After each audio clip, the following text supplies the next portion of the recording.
la promesse ne mourra pas. Si Dieu a arrêté la main de son ami Abraham, qui était sur le point de tuer Isaac, le fils de la promesse, le mont Moria enseigne que le Seigneur nous délivrera sans faute de l'épée des ennemis de notre destinée. Une fois a arrêté la main du juste Abraham, cette même voix arrêtera la main des méchants qui voudront te faire du mal. S'ils viennent chez toi pour te tuer, pour tuer ta femme, pour tuer tes enfants, pour violer tes enfants, que cette voix retentisse. Dieu n'a pas permis que le mal puisse arriver au fils de la promesse. Ce soir, Dieu dit que c'est toi le fils de la promesse. C'est toi la fille de la promesse. Dieu affirme qu'il ne laissera même pas notre propre main tuer notre sourire. Même ta propre main ne tuera pas Isaac. Même ta propre main ne tuera pas ton sourire. Parce que souvent on dit que c'est nous-mêmes qui tuons notre bénédiction. Que Dieu fasse en sorte que nous en soyons incapables. Dis à Dieu, rends-moi incapable de tuer ma propre bénédiction. Parce que Abraham, tu as immobilisé sa main. Tu as arrêté sa main. Il a été incapable de se faire du mal. Rends-moi incapable. Mets-moi hors d'état de nuire à ma propre vie. Mets-moi hors d'état de me nuire à moi-même. Mets-moi hors d'état de me nuire. Aide-moi, Seigneur, que je sois aussi incapable de me faire du mal, que tu m'empêches quand je veux tuer mon propre sourire, mon propre avenir. N'étends pas la main contre l'enfant, ne lui fais aucun mal. Ne lui fais aucun mal. Que Dieu te défende contre le couteau des méchants. Que Dieu te défende contre le couteau des justes. Que Dieu te défende contre les justiciers, contre tous ceux qui veulent se venger.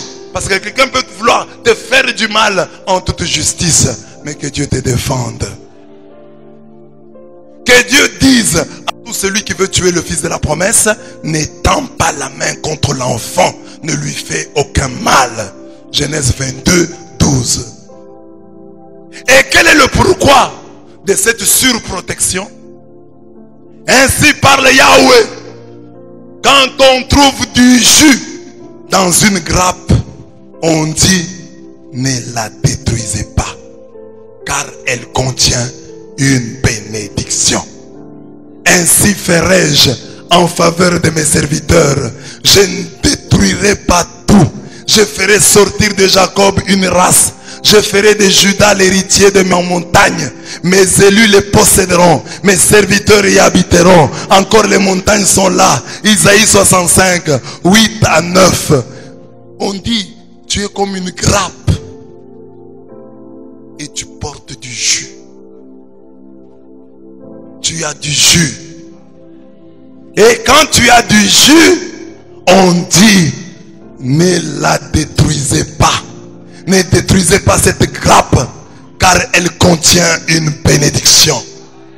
Tu contiens des bénédictions. Tu portes des bénédictions. Tu portes des promesses. Tu as déjà écouté la parole de Dieu. Tu as accepté cette parole de Dieu. À cause des bénédictions que tu portes, personne ne te détruira.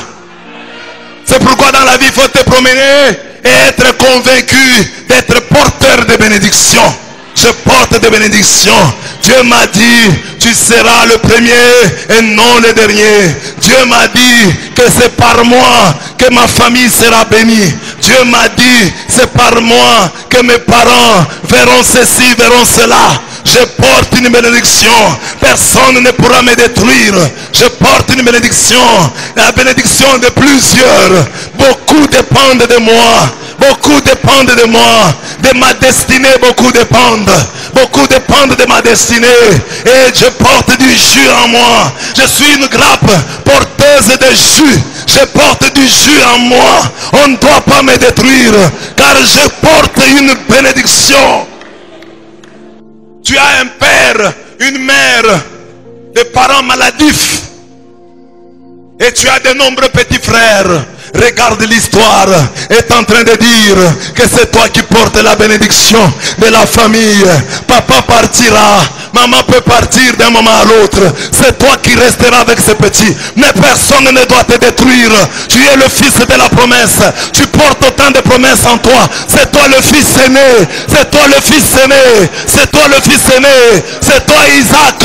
Dans ta famille, tu portes une bénédiction. Tu portes une bénédiction. Mais toi qui as le jus, tu ne prends pas conscience du jus qui est en toi, de la bénédiction que tu portes, tu blagues. Dieu ne te garde en vie que parce que tu portes du jus. Parfois il ne te garde même pas en vie pour toi. Il regarde les petits frères, il regarde les petites sœurs. Il dit, mais papa va partir. C'est toi qui as du jus. Le jus là, ce n'est pas pour toi. C'est le jus de toute la famille. C'est la bénédiction de toute la famille. Tu portes en toi les minervales, les frais académiques. Oh, l'organisation du mariage de ta sœur. Les véhicules qui va amener ta sœur. Oh, le jour du mariage, c'est toi. Ce véhicule est en toi. C'est toi. Même ton papa là, les cercueils qui va l'enterrer, les cercueils avec lesquels on va l'enterrer, c'est toi qui le portes.